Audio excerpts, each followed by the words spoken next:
From the discovery of the fantastic burial place of Tutankhamun to a sparsely attended funeral in South London, the career of archaeologist Howard Carter was one of stark contrasts, between high adventure and deep disappointment, between fame and neglect, a blessing and a curse. The world was quite literally amazed by Howard Carter's discovery in November 1922 of the almost intact tomb of a young pharaoh of New Kingdom Egypt who died in about 1323 BC.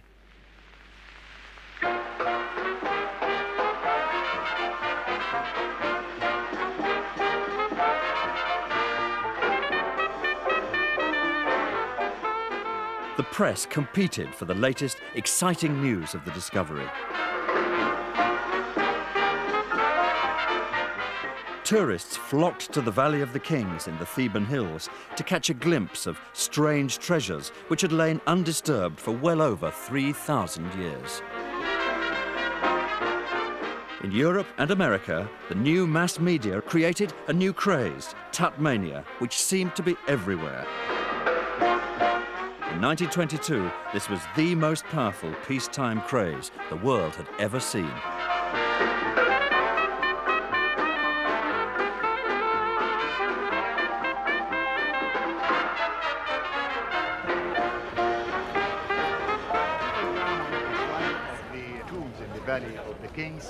Today, stimulated by a series of multi-million-dollar exhibitions of the contents of Tutankhamun's tomb, which toured the globe in the 1960s and 70s, millions of visitors come to the tomb itself and to the Egyptian Museum in Cairo, where the original discoveries unearthed by Howard Carter and his team, the jewelry, the funerary equipment, in short, the gold, are displayed complete and intact. 1800, which is almost there. La madera hecha su comoro y el trabajo aquí, como ya sabemos. Y pueden ver aquí el trabajo del vestido con la falda o el adorno dorado. You know, this is the small king, 18 years old, second one in the scene. So we're going to see everything belongs to the camel. More than anything else, they come to stare at the famous face of Tutankhamun. But few would recognize the face of the man whose name was all over the headlines in the 1920s, but who died lonely and embittered in 1939. What sort of a person was Howard Carter, the man who found and dug up the priceless treasures of Tutankhamun? His life story and the story of the buried treasure in the Valley of the Kings contains some of the fiercest contradictions in modern archaeology, as well as some of the weirdest myths and legends. Only now, with the rediscovery of Carter's papers and diaries and pictures, with our own digging in the archive, only now can all this be cut away so that we can understand his complex personality, appreciate the significance of his discoveries, and marvel at the real legacy of the boy king Tutankhamun. The Egypt of the 1890s, when Carter first started working there, was a vast treasure house of antiquities, to be visited almost at will by Western archaeologists, travelers fascinated by the romance and fantasy of the East, and administrators and soldiers supporting the veiled protectorate exercised by the British. Egyptologists could now understand the written language of the ancients, and archaeology was in the process of becoming more organized as Western science encountered Eastern splendor. This was the atmosphere and the world to which the young Howard Carter would be drawn.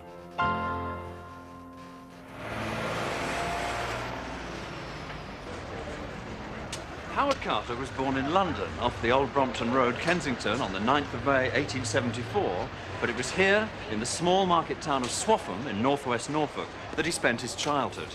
His father, Samuel Carter, earned his living as a painter of animals, wild, domestic, and agricultural, and as an illustrator, also of animal subjects, for the Illustrated London News. In fact, Carter family tradition has it that Samuel did the original drawings for the great Landseer lion sculptures at the foot of Nelson's Column in Trafalgar Square. But then again, Carter family tradition tended to romanticize the hard facts. Howard was the youngest of 11 children, 8 of whom survived infancy. And because he was a weak, sickly child, he was sent away from London to be raised on his own in a farming community by 2 unmarried aunts. His education here was minimal.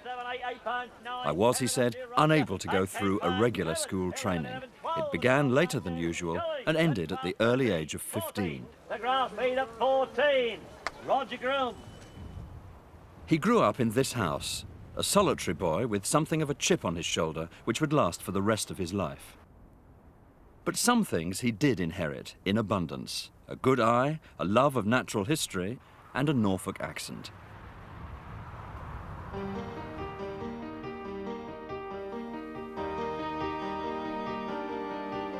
Didlington Hall, home of the celebrated Amherst family, was a 10-mile walk from Swaffham. And the young Howard Carter spent a lot of time here, drawing in the garden and listening to stories about ancient Egypt and its archaeology. For the Amhersts, who took Howard under their wing, were early and influential members of the Egypt Exploration Fund. Didlington Hall housed the greatest private collection of Egyptian objects in Britain.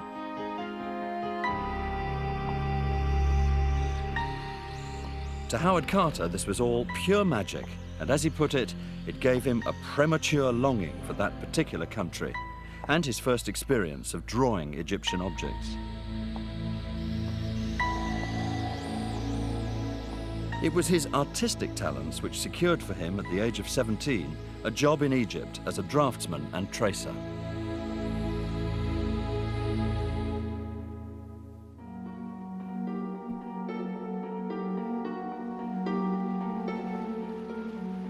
Stiff and dirty, after a long journey, we crossed over the river to the east bank in an antiquated native ferry boat.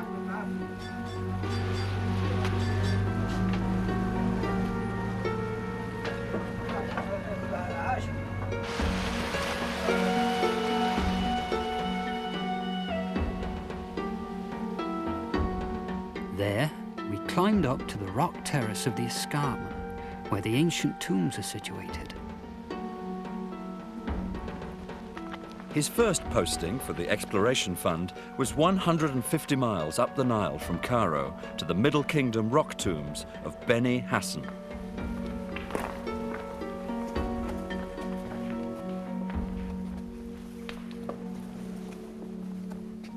The tombs contained magnificent paintings, memorials and inscriptions, which covered about 12,000 square feet of wall space.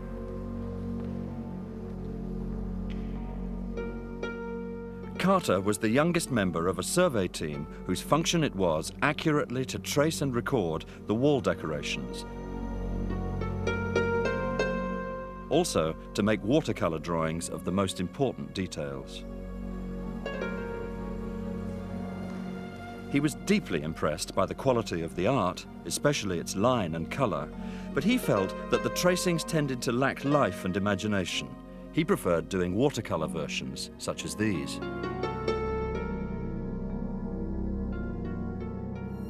Above all, it was the romance of the place which got to him.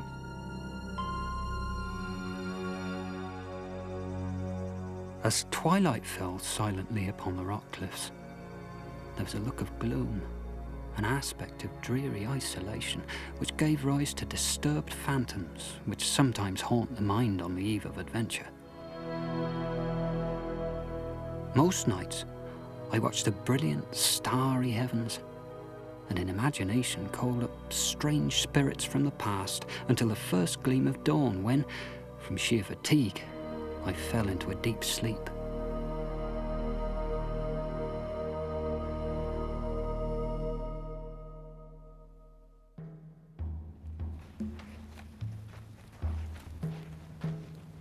After half a season working as a tracer in Middle Egypt, Howard Carter moved south across the desert to join the new excavations at the remote site of El Amarna, the ancient ruined city of the pharaoh Akhenaten. A camel's hump is said to vary in size according to the condition of the animal. My old beast must have been in excellent condition. He appeared to have a lump everywhere. I rode him astride, sometimes sideways, but no ways could I get used to his rolling, side-to-side wobble.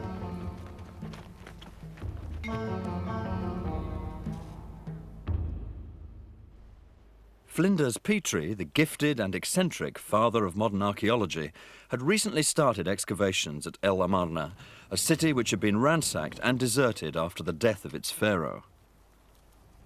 Petrie gave the 17-year-old artist a brisk, on-site apprenticeship in the sheer hard slog of archaeology.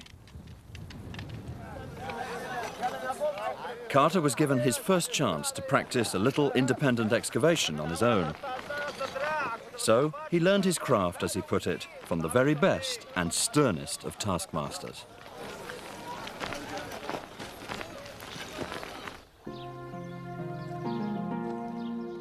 Carter's next move in October 1893 as an artist and draftsman was up the Nile again to Thebes, the traditional capital of ancient Egypt and the city of the living, with its nearby City of the Dead just across the river. My recreation from the drudgery of this everyday work was to watch and paint the wildlife. My wild friends were fairly abundant, though diverse in character, mostly with feathers.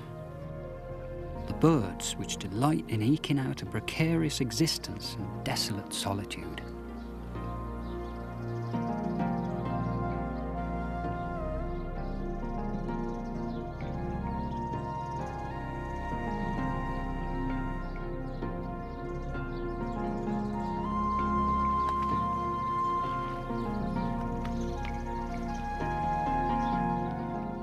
Carter's new posting was with the Egypt Exploration Fund at Deir el-Bahri, the fantastic mortuary temple of the woman pharaoh Hatshepsut, ancient Egypt's most powerful queen. His role was to record the beautiful reliefs which were emerging in the course of excavations of the walls and pillars of the temple. Although the next 6 years were hard work, I learned much more of the Egyptians' art than in any other place or time. Carter also learned how to apply his artistic training, what he called the profession my father taught me, to the copying in watercolour of paintings and reliefs and wall sculptures and inscriptions. Now, the traditional approach to copying involved sticking some tracing paper to the wall and tracing the outlines before sending the outlines off to a draftsman off-site who'd fill them in silhouette. Carter preferred an approach which involved much more skill and imagination and intelligence. As he put it, a free hand, some good pencils and brushes, some suitable paper and honest work. In fact, he didn't like to call this copying at all. He much preferred the phrase drawing work, which sounded a lot less clerical and menial. But there's no doubt it resulted in far better reproductions than the old tracing method, reproductions which drew attention to Carter's abilities for the first time. In 1899, at the age of 25, to the great surprise of his associates, Carter was offered the post of Chief Inspector of Antiquities for the whole of southern Egypt by the French-administered Egyptian Antiquities Service. This senior post required him to be policeman, diplomat and archaeologist, and his sphere of operations now included the Valley of the Kings at Thebes.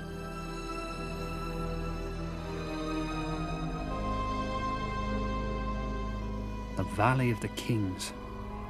Of all Egypt's wonders, there is none, I suppose, that makes more instant appeal to the imagination.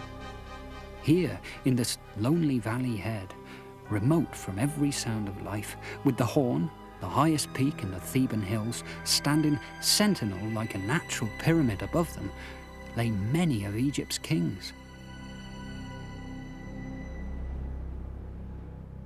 But as Chief Inspector, Carter didn't have the funds to excavate. For that, he'd need a wealthy backer. Theodore Davis, retired American lawyer, millionaire and archaeology enthusiast, amply fitted the bill, and the two men began working together.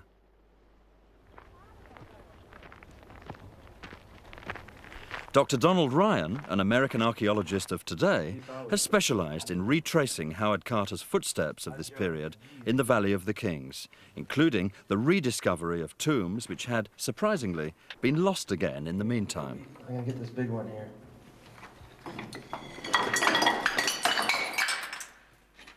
How's it going down there? A couple more minutes. We'll have enough of it cleared so we can go in. One of the tombs which Don Ryan has recently rediscovered and studied is the anonymous tomb number 60 in a tributary valley on the eastern edge of the Valley of the Kings.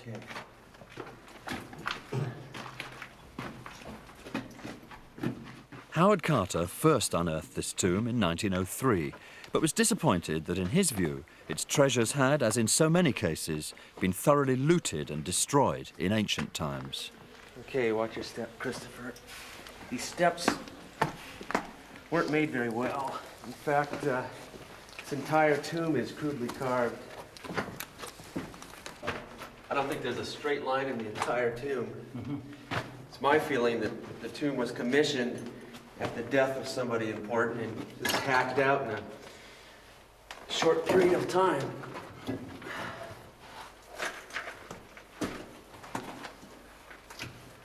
Now the ceiling here is very low, so you're gonna have to watch your head. All right. So despite the fact the tomb contained the denuded mummies of two elderly women, Carter closed it down again and didn't even bother to leave a map of its exact location. And Howard Carter dashed into this tomb, looked around, saw there were no inscriptions on the wall, apparently was not impressed. Some of these boxes are the various materials that we collected from the different parts of the tomb when we cleared this thing back in 1989. And Carter missed all of this? Well, he wasn't interested in this type of tomb. He was into something bigger and better in his mind. And this big wooden box contains the mummy we found lying in approximately this very place on the floor. There was a second mummy in here, and on its coffin it said Royal Nurse of Queen Hatshepsut. As far as this mummy which remains inside this box, we don't know exactly who it might be. So when you have an undecorated tomb, it can be quite an archaeological puzzle.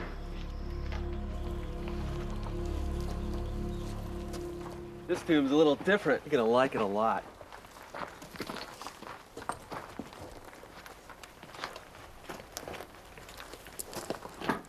Another tomb in the valley, the nearby Tomb 20, was cleared of debris by Howard Carter in the 1903-04 season, where he dug through to two quartzite sarcophagi within it. It's one of the deepest, steepest and most treacherous tombs in Egypt, and, then and now, full of air which is foul with the stench of tomb dust and bat dung. It was one of the most irksome pieces of work I ever supervised.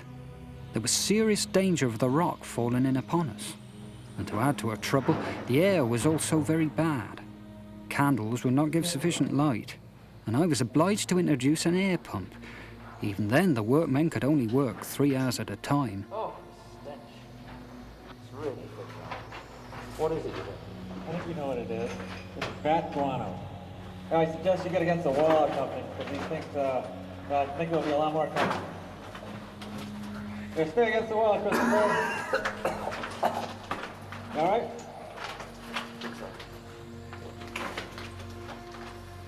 They are revolting creatures. You better sit still until they go by. God, I think one of them touched my face. You think they're rabid, Dom? There's no way of telling, really. No, I don't want to find out either. Come on. I think we ought to get out. After you, Maestro.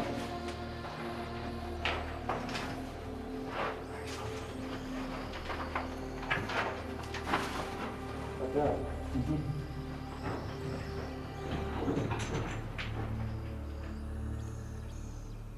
Howard Carter spent his years as chief inspector, refining his technique as an excavator, getting to know every inch of the Theban necropolis, and developing a feel for reading the signs. With the tomb of Thutmosis IV, which he began excavating in January 1903, Carter found exactly the kind of tomb he was looking for, and incidentally, Theodore Davis was paying for. He too would have left his hat outside to show passers-by that he was at work within.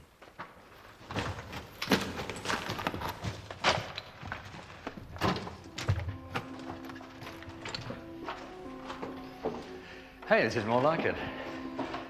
This is just the kind of tomb Howard Carter was hoping to find. It's a beautifully painted royal tomb of the 18th dynasty. All the little tombs he found prior to this really pale in comparison. Carter said about this that at last he'd drawn a prize in the lottery of excavation. His moment of triumph.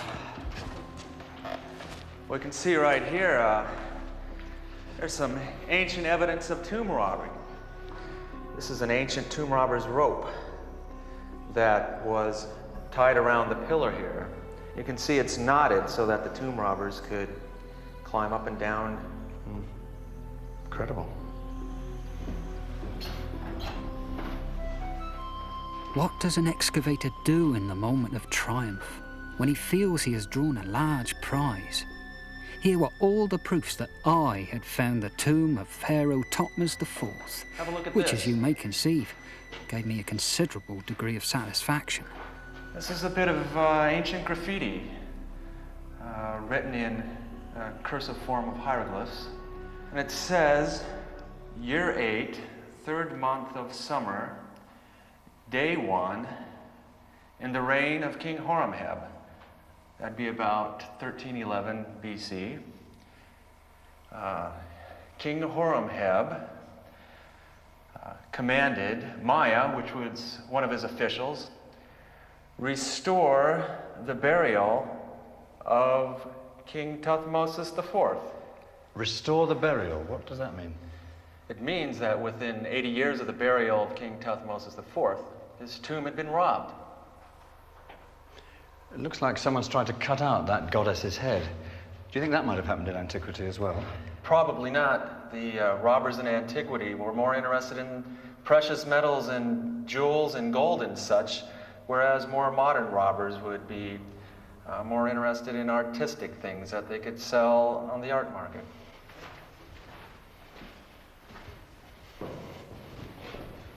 Within this burial chamber, everything had been broken to bits and thrown helter-skelter by those ruthless vandals, the tomb plunderers, who in their thirst for gold had spared nothing. And this is the great quartzite sarcophagus of Thutmose IV, although his mummy would never be found in this tomb.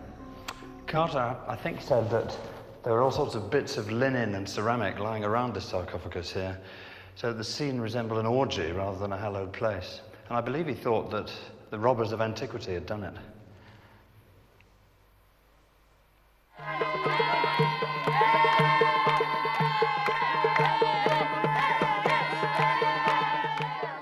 By 1904, Howard Carter's work as Inspector of Antiquities and as archaeologist had earned him a great deal of respect, if not always affection, among the communities in which he mixed. Above all, the local villagers of Gorna on the way to the Valley of the Kings. He'd learned to speak their language, he even on occasion dressed like them, and he sometimes preferred their company to that of his European colleagues. To while away the darker nights, I indulge in the diversions of the guest house. I must admit, however, that this practice was liable to serious criticism by colleagues in the government service. They thought it degrading.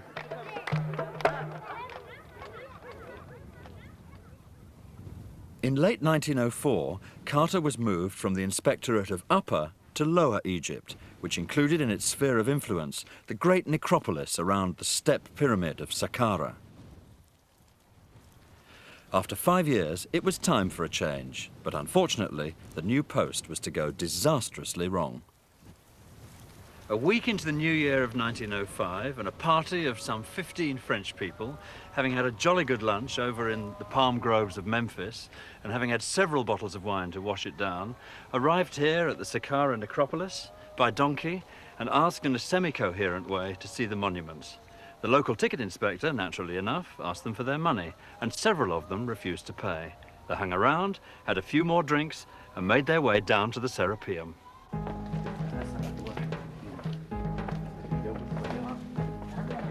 The Serapeum is an underground complex of tombs where the sacred bulls of Apis were buried. There, the French visitors, not all of whom had tickets, found that without candles, they couldn't see a thing. So they demanded their money back, at which point the tomb guard had his tarbouche knocked off his head. It was time for Chief Inspector Howard Carter to be summoned to confront the French.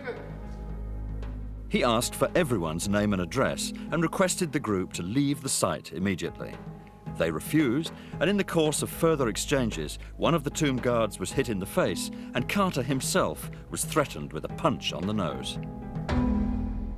The phrase dirty French was heard by several witnesses to soil Howard Carter's lips as he ordered his men to defend themselves as best they could.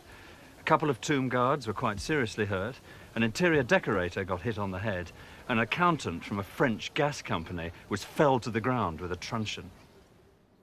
Any compromise on Carter's part would have settled things. To set natives against Europeans, he was told, was not proper. But he simply wouldn't see it that way. In the next few days, Howard Carter demanded that legal action be taken against the French who'd started the affray in the first place, while on the French side, a formal complaint was lodged with Monsieur Gaston Maspero, the Director of Antiquities. This made Carter even more stubborn, and he began to ask for a public apology as well. He, the Gaffirs under his command, the profession of archaeologist, and the British Empire, probably in that order, had all been slighted, and he wanted satisfaction. The fragile entente cordiale between the British and French communities was getting less cordial by the minute. Maspero felt a token expression of regret to the French Consul General was in order.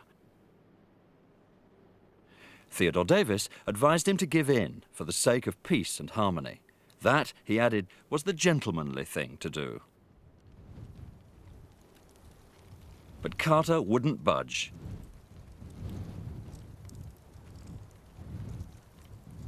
So, at the age of 31, he'd done serious damage to an exemplary career and subsequently resigned.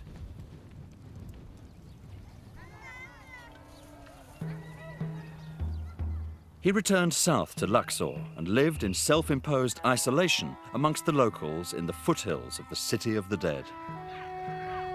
For the next 3 years, he guided wealthy visitors around the sites of Upper Egypt and sought commissions for his watercolor paintings.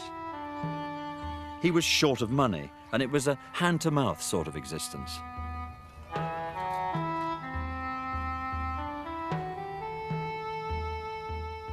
A far greater trial lies in the monotonous life that one is obliged to lead. The wearisome sameness day after day. The passing of months without companionship. A loneliness that can at times become almost intolerable. Without some mental occupation, it would, I believe, become suicidal.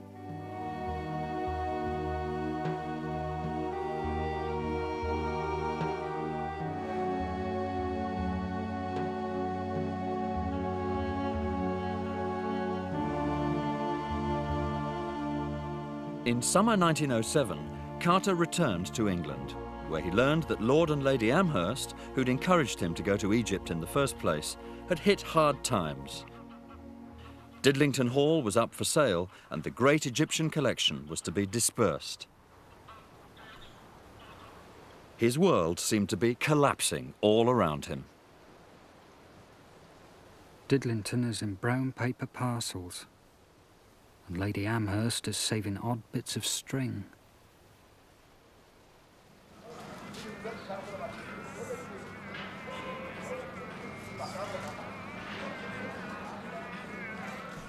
But his love of Egypt and the fact he had nowhere else to go took him back, where he added a new occupation to his makeshift career as a part-time dealer in antiquities, a job for which he was well qualified.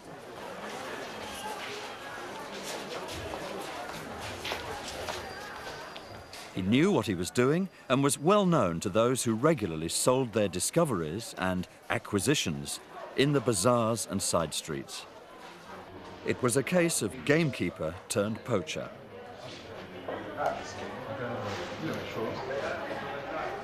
And are these popular, these kind of things? And your ceiling, now that really is old, eh? I will not for sale. If Carter was to return from this unhappy interlude to the work he most wanted, the work of the excavator, he'd need another wealthy patron to support him.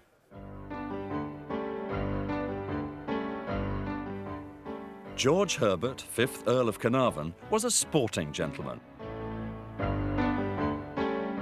In the early years of the century, he'd had a spectacular motoring accident, which led him to spend time away from the family home at Highclere Castle, Wiltshire, on doctor's orders, in a place where the climate was said to be better for him, and also to his search for another absorbing pastime, the excavation and collection of Egyptian antiquities.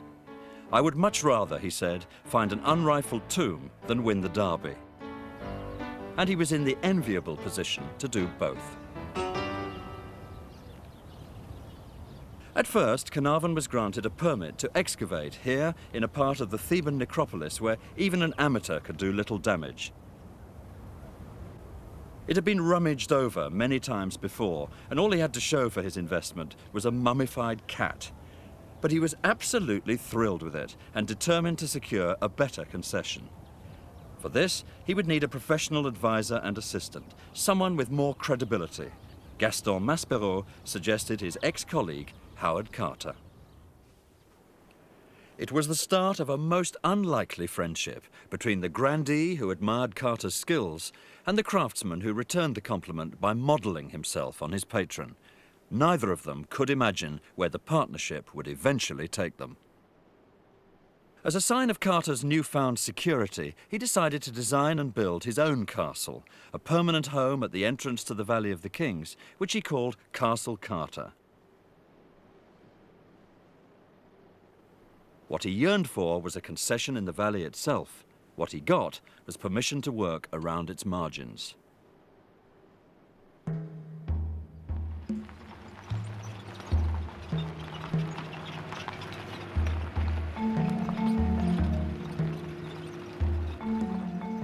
Remote and difficult areas, such as the mountains 1,800 feet above the valley, which involved several hours' trek by donkey and on foot across the hot desert, sometimes concealed secret tombs. The most dramatic discovery occurred a while later, when Howard Carter heard down the grapevine that a rock tomb in a sheer cliff face had been revealed by a flash flood, and that tomb robbers were already at work. Dr. Don Ryan took me on a hair-raising trip in temperatures which reached 55 degrees centigrade to retrace Howard Carter's steps towards the scene of the crime. How much further have we got to go? Little ways further, but from here it's all on foot. How long will it take? 20 minutes, half hour, something like that. That's your pace. It's your pace. I think about 3 hours.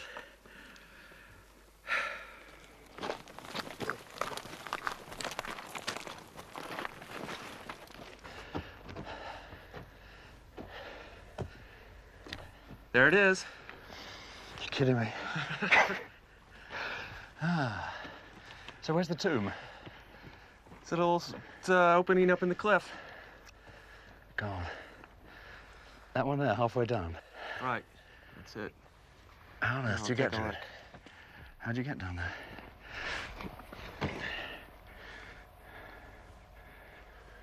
God. I think it looks lethal. Piece of cake. Oh, yeah. That's pretty inaccessible. They certainly hid it. So you have to come down from the top? Right. You've obviously done this before. Once or twice. I haven't, Donald. It's not a problem. I see. There isn't and wasn't a path up this mountain, just a field of boulders with a sheer drop on either side of it, which has seldom been disturbed since Carter's day.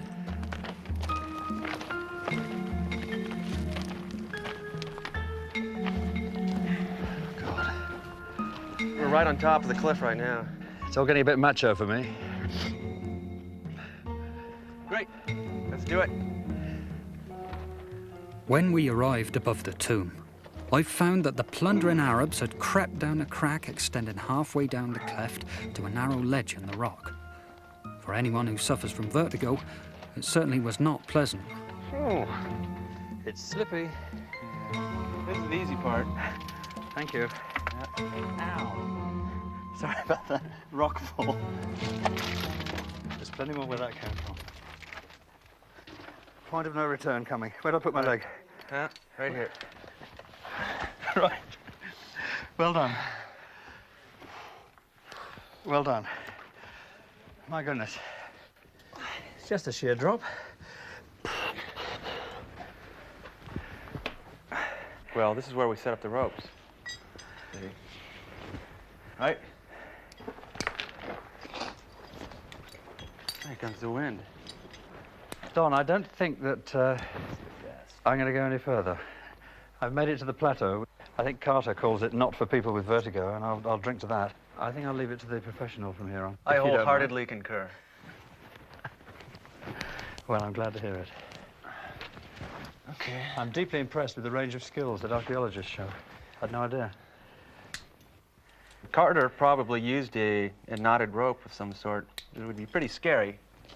And he didn't have all this modern mountaineering equipment. Solid. That's reassuring. All right, I'm going to give this a toss. Rope! The guide pointed out to me the end of a rope which dangled sheer down the face of a cliff. Listening, we could hear the robbers actually at work. So I first severed their rope, cutting off their means of escape, and then, making secure a good stout rope of my own, I lowered myself down the cliff. Set. And ready. Chucked away.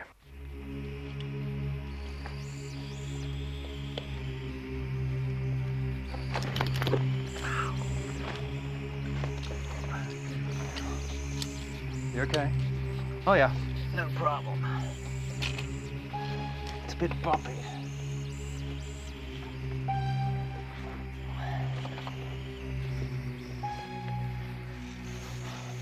Shinning down a rope into a nest full of industrious tomb robbers is a pastime which at least does not lack excitement. There were 8 at work, and I gave them the alternative of clearing out by means of my rope, or else of staying where they were without a rope at all. Eventually they saw reason.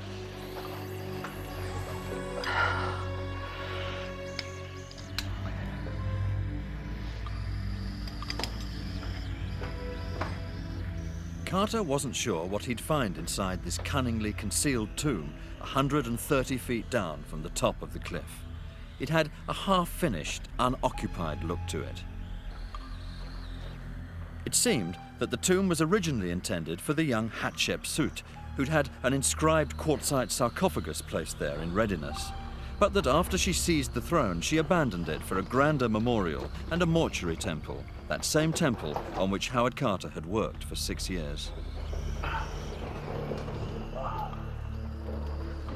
Oh, this is very strange.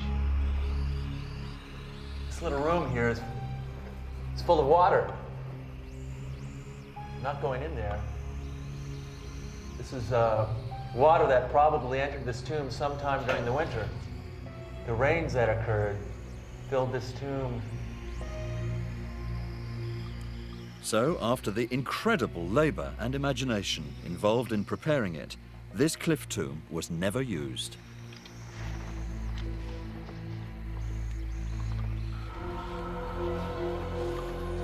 In this secret spot, her mummy would have had a reasonable chance of avoiding disturbance. In the valley, it had none. A king she would be, and a king's fate she shared.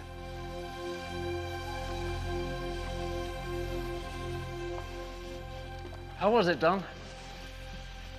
Been damaged excessively by flooding. See, when Howard Carter was working on this tomb over a period of 20 days, he came up and down this little bit here in a net. Let down by someone from above or from below? Hell, probably with a pulley of some sort. Yeah. Sounds a more civilized way to travel to me. There you go. Thank you, old chap. Well done. In spring 1914, Theodore Davis publicly announced that the Valley of the Tombs is now exhausted, and he pulled out. But Carter was convinced there was still at least one more tomb to be found, and he had good reason. Every day, hundreds of tourists walk past this spot, which is unmarked, without even noticing it. And yet, it played a key part in the research which led to Howard Carter's great discovery. The research involved a series of finds made between 1905 and 1909 under the patronage of Theodore Davis. In particular, the discovery of some objects which proved to bear the name Tutankhamun. The discovery was from this so-called tomb, which is less of a tomb really, more of a box cut into the rock. And it took the form of 12 storage jars, the remains of a funerary feast, some embalming fluid, and some seal impressions. Theodore Davis was convinced he'd stumbled on the badly plundered tomb of Tutankhamun, and he said as much at a public gathering where he also showed what happened to papyrus when it had been buried for over 3,000 years by tearing a large piece of it to pieces in front of the assembled company. Howard Carter was less convinced. He came to believe that the objects which were removed from this so-called tomb had been taken from another royal tomb, which must be located nearby. The true significance of these discoveries wasn't appreciated until later, by which time Carter had planned a systematic search of the valley beyond. But his plans came abruptly to a halt.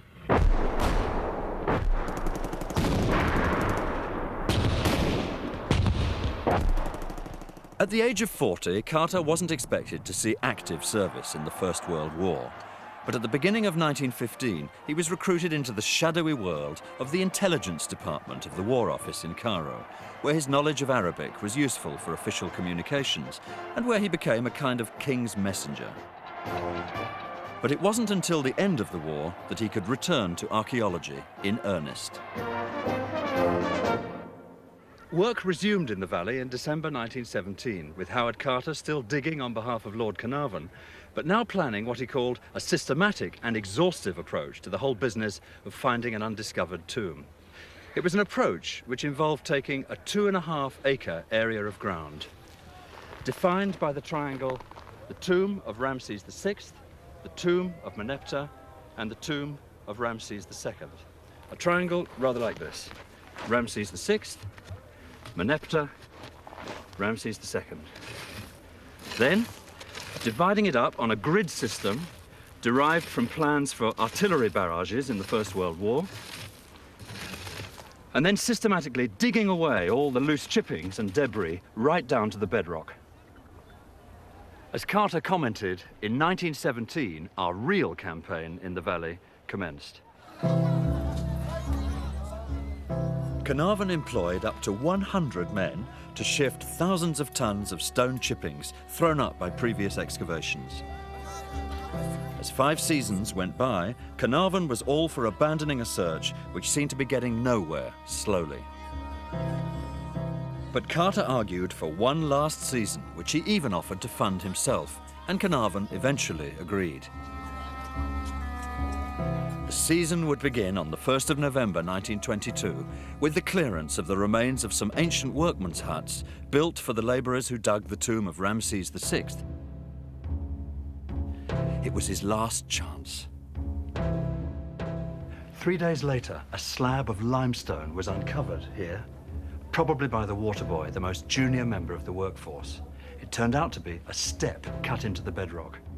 By late afternoon, the outlines of 12 steps had been cleared, leading down to the upper part of a door, which was plastered and sealed. But the seal impressions on the door were indistinct. With enormous self-control, Carter ordered the steps to be filled in and sent a telegram in code to Lord Carnarvon. At last have made wonderful discovery in valley. A magnificent tomb with seals intact, recovered same for your arrival. Congratulations. 2.5 weeks later, Lord Carnarvon and his daughter Lady Evelyn Herbert arrived in Egypt, and by the afternoon of the 24th of November, the stairwell had been cleared. Digging down a few inches below the seal impressions he'd already looked at, they unearthed some much clearer ones. Carter could even make out a name on one of them, the name of Tutankhamun. But their excitement became anxiety when they saw that the door had been opened by force at least once before and then replastered and resealed in antiquity. The door was carefully removed, revealing a 30-foot sloping passageway filled with limestone chippings, through which a tunnel had already been dug and again refilled in the top left-hand corner. By 4 o'clock in the afternoon of Sunday, 26th of November, the passageway had been cleared. There was a second sealed door. His hand shaking, his throat dry, Carter cut a small hole through the door. He lit a candle and peered into the darkness. At first I could see nothing. The hot air escaping from the chamber caused the candle flame to flicker. But presently, as my eyes grew accustomed to the light, details of the room within emerged slowly from the mist. Strange animals, statues, and gold. Everywhere, the glint of gold.